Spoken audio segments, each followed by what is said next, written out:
Next on the list is the Nintendo DSi, as shown in the picture right here. Now, unfortunately, we don't have a DSi with us, but again, you can probably get the general gist of it from the pictures. The Nintendo DSi was introduced into the market April 5th, 2009.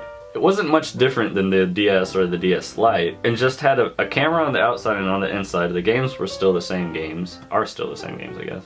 Something I might have forgot to mention for the original DS is that you could also use Wi-Fi on it, and that was no different for the DSi. You could connect with the DSi via Wi-Fi and download maybe some games or use basic chat applications and stuff like that.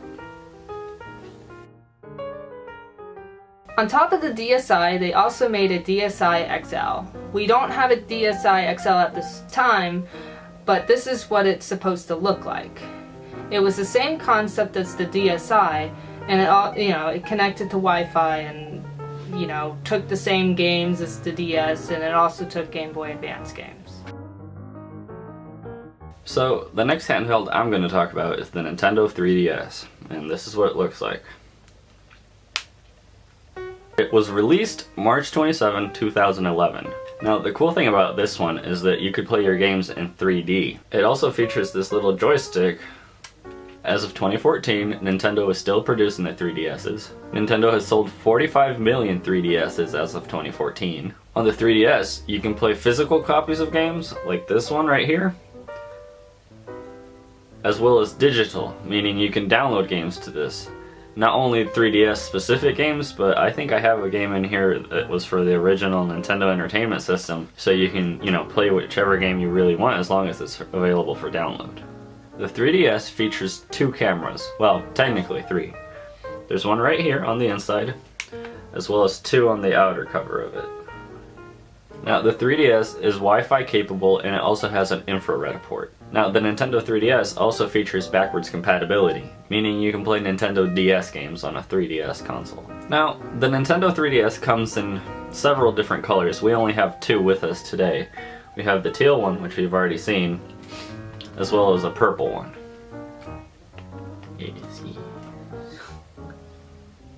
Yeah, look at all those smudges. Print magnet.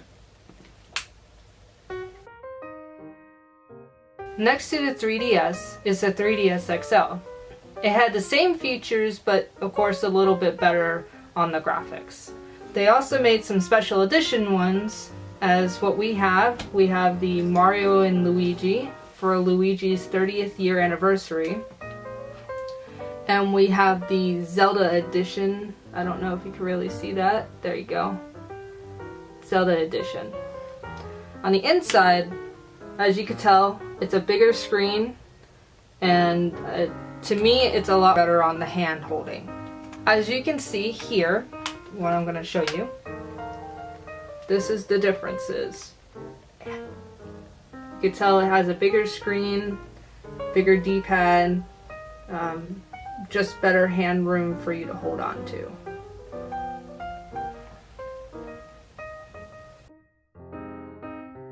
Now I'm going to talk about the Nintendo 2DS.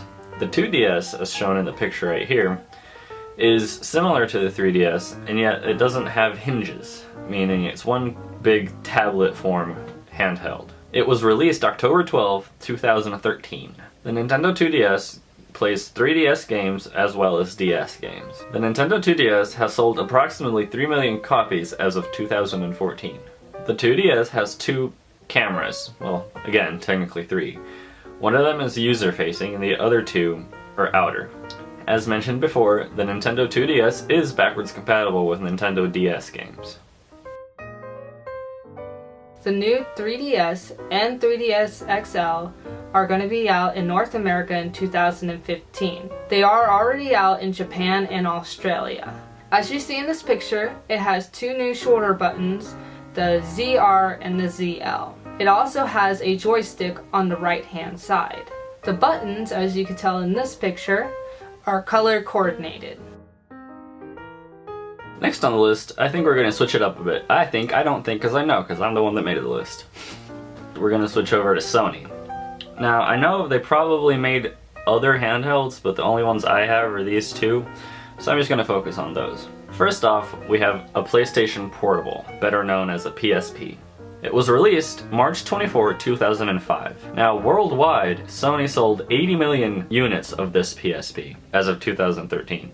In North America, it was discontinued January 2014. Now, PSPs had a kind of a unique way of playing games. They used UMDs, which I believe stands for Universal Media Disc. Now, those discs looks like this. This specific game is Metal Slug Anthology, so for anybody interested, that's what it is. Now, for the first generation PSP, you would put the game down in the back of it. You put it in the back, like so, closed, and played. Now, besides the UMDs, there were several other ways you could get games into the PSP, as well as other stuff like photos and music. Some of those ways were Wi-Fi, Bluetooth, and USB. Now, one of the best-selling games for the PSP was Monster Hunter Portable 3rd. Now, PSP did come out with a more slim version of their console, which you can see here. There's not much difference, but, you know, it's a little thinner overall.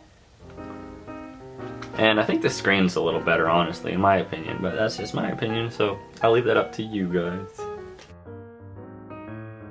Last on our list is going to be the PS Vita. The PS Vita was made February 15, 2012, and still is going on till today. It sold 4 million units as of 2013. The PS Vita has a camera on the front and on the back. It has 0.3 megapixels for the camera. You can get the PS Vita in two versions. You can get it with just the Wi-Fi for a little bit less money, or you can go with the more expensive route and get the 3G and Wi-Fi with it. The PS Vita is backwards compatible digitally with the PSP. This is the PS Vita. These are the games that you get. They look like little memory cards.